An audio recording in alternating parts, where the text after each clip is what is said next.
Everyone, আমি Naim Ahmed UK coaching এর পক্ষ থেকে এইচএসসি আইসিটির একটি গুরুত্বপূর্ণ টপিক নিয়ে আপনাদের সামনে হাজির হয়েছি। আজ আমরা দেখব কিভাবে 5 ভিত্তিক সংখ্যা পদ্ধতিতে রূপান্তর করা যায়। প্রথমে 5 ভিত্তিক সংখ্যা পদ্ধতি দ্বারা আসলে কি বোঝায়?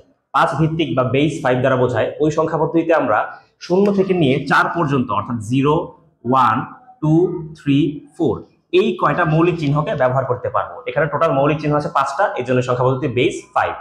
আমরা নরমালি 4টা সংখ্যা পদ্ধতির সাথে পরিচিত আছি, যেমন হচ্ছে ডেসিমেল, বাইনারি, অক্টাল এবং হেক্সাডেসিমেল।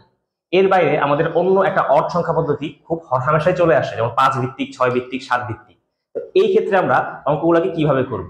ধরি আমাদের কাছে একটা দেওয়া আছে একটা সংখ্যা 240, এটার বেস হচ্ছে 10, আমাদের রূপান্তর করতে হবে 5 ভিত্তিকে। নরমালি আমরা যদি একটা 240 সংখ্যাটাকে বাইনারিতে রূপান্তর করতাম, তাহলে কিন্তু আমরা বাইনারি বেস অর্থাৎ 2 দ্বারা এটাকে ভাগ করতাম। এখন যদি আমরা অক্টালে রূপান্তর করতাম, তাহলে অক্টালের যে বেস 8 তা দ্বারা আমরা ভাগ করতাম। তো আসলে আমরা যদি 5 ভিত্তিক সংখ্যা পদ্ধতিতে রূপান্তর করতে চাই একটা দশমিক সংখ্যাকে, আমাদের নতুন করে কিছু করতে হবে না। আমরা এক্স্যাক্টলি 5 যে বেসটা আমাদের আছে, 5 ভিত্তিক সংখ্যা পদ্ধতির যে বেসটা আছে, এই বেসটা দ্বারা আমরা একে ভাগ করব। তাহলে 240 কে যদি আমরা 5 দ্বারা ভাগ করি, আমাদের আসে হচ্ছে 48, আর ভাগশেষ আসে 0। এখন 5 দিয়ে যদি আমরা 48 কে ভাগ করি, তাহলে ভাগফল আসে হচ্ছে 8, আর ভাগশেষ আসে হচ্ছে 8। আবার 5 দিয়ে যদি 8 কে ভাগ করি, এখন ভাগফল হবে হচ্ছে 1 এবং ভাগশেষ হবে 3। এখন 1 একটা ছোট সংখ্যা আর 5 বড় সংখ্যা, আমরা 5 দিয়ে কিন্তু 1 কে ভাগ করতে পারি না। যেহেতু ভাগ করতে পারি না, তাহলে ভাগফল 0 এবং যেটা আমি ভাগ করতে পারিনি সেটাই হচ্ছে আমার ভাগশেষ। তাও এই ক্ষেত্রে আমরা নিচ থেকে উপরের দিকে যাই সবসময়। তো এটা হচ্ছে আমাদের MSB বা মোস্ট সিগনিফিক্যান্ট বিট, এটা হচ্ছে আমাদের LSB বা লিস্ট সিগনিফিক্যান্ট বিট। তাহলে আমাদের 240, 240 বেস 10 এর সমতুল্য 5 ভিত্তিক সংখ্যাটা হবে হচ্ছে 1380 এবং বেস হবে 5। তো এইভাবেই খুব সহজে আমরা একটা সংখ্যাকে 10 ভিত্তিক সংখ্যা পদ্ধতি বা ডেসিমেল থেকে 5 ভিত্তিক সংখ্যা পদ্ধতি বা অক্টাল সংখ্যা পদ্ধতিতে রূপান্তর করতে পারি। এখন এই প্রক্রিয়াটার সাহায্যে আমরা আরেকটু জটিল একটা অঙ্ক করার চেষ্টা করব। ধরি আমাদের সংখ্যাটা দেয়া আছে হেক্সাডেসিমাল সংখ্যা পদ্ধতিতে 2FC বেস 16, এবং আমাদের বলা হলো এবার 5 ভিত্তিকের জায়গায় 4 ভিত্তিক সংখ্যা পদ্ধতিতে রূপান্তর করার জন্য। 4 ভিত্তিক সংখ্যা পদ্ধতিতে রূপান্তর করার জন্য এই ক্ষেত্রে 2FC যে সংখ্যাটা, এটাকে প্রথমে আমার করতে হবে কি দশমিক সংখ্যা পদ্ধতিতে নিয়ে যেতে হবে। আমরা অড যে সংখ্যা পদ্ধতিগুলো আসবে 4 ভিত্তিক, 5 ভিত্তিক, 6 ভিত্তিক, যেটাই আসুক না কেন, আমার এই কাজটা করার আগে প্রথমে সংখ্যাটাকে দশমিকে রূপান্তর করে নিতে হবে।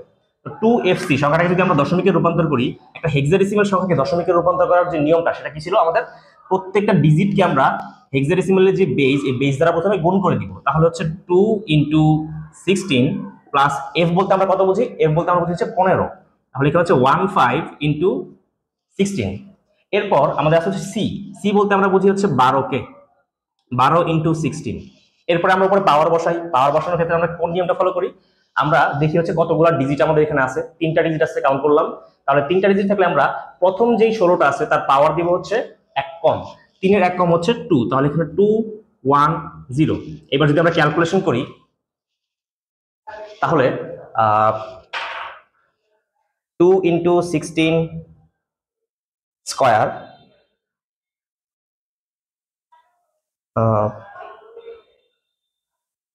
2 × 16 স্কয়ার 512 প্লাস 15 × 16, 15 × 16, 15 × 16, এখানে আসা হচ্ছে 240 প্লাস এখানে আসা হচ্ছে আমাদের 16 পাওয়ার 0 মানে 1, তাহলে আমাদের এখানে আসে 12। এখন সবগুলোকে যদি আমরা যোগ করে ফেলি, 512 যোগ 240 যোগ 240 যোগ 12, তাহলে আমাদের আসা হচ্ছে 764।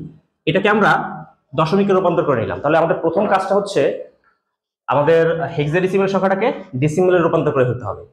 আচ্ছা, দ্বিতীয় কাজ হবে এই যে আমি ডেসিমেলে রূপান্তর করলাম, এইটাকে এবার আমাদের 4 ভিত্তিক সংখ্যা পদ্ধতিতে রূপান্তর করতে হবে। তো একটু আগে কিন্তু আমরা দেখলাম কিভাবে আসলে একটা দশমিক সংখ্যাকে 4 ভিত্তিক না 5 ভিত্তিকে রূপান্তর করা যায়। 5 ভিত্তিকে যেহেতু আমরা রূপান্তর করতে পেরেছি, তাহলে আমরা কিন্তু খুব সহজে এটাকে 4 ভিত্তিকে রূপান্তর করতে পারবো, 3 ভিত্তিকেও পারবো, 2 ভিত্তিকেও পারবো। আচ্ছা, তাহলে 764 এটাকে আমরা 4 ভিত্তিকে রূপান্তর করতে হলে 4 দ্বারা ভাগ করতে হবে। তাহলে আমরা ভাগ করি। 7 6 4 ভাগ 4, 191। আমাদের এখানে ভাগশেষ নেই। আবার যদি আমরা 4 দ্বারা ভাগ করি, সেই ক্ষেত্রে 191 ডিভাইডেড বাই 4, আমাদের আসা হচ্ছে 47.75। তাহলে 0.75কে যদি আমরা আবার 4 দ্বারা গুণ করি, তাহলে আমাদের যে ভাগশেষটা আসবে তা হচ্ছে 3। আবার 47কে যদি 4 দ্বারা ভাগ করি, তাহলে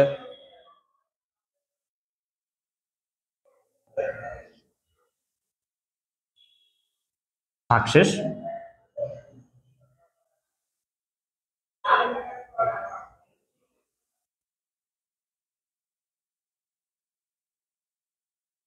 ভাগফল 11, ভাগশেষ আবার 3।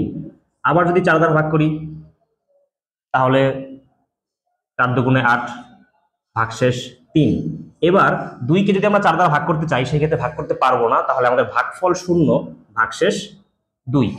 তাহলে আমাদের অঙ্কটার অ্যান্সার কি দাঁড়ালো? অঙ্কটার অ্যান্সার দাঁড়ালো হচ্ছে এখানে মোস্ট সিগনিফিকেন্ট বিট, এখানে হচ্ছে লিস্ট সিগনিফিকেন্ট বিট।